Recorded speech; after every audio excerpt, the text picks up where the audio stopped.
بسم الله الرحمن الرحيم.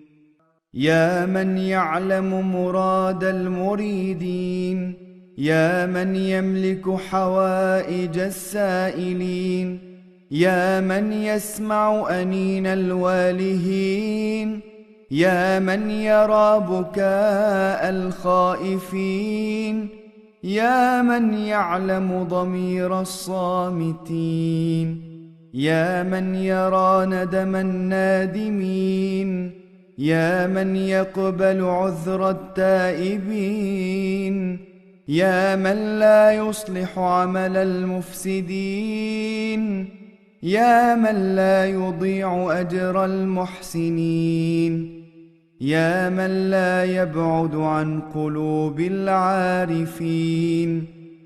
سبحانك يا لا إله إلا أنت الأمان الأمان، نجنا من النار.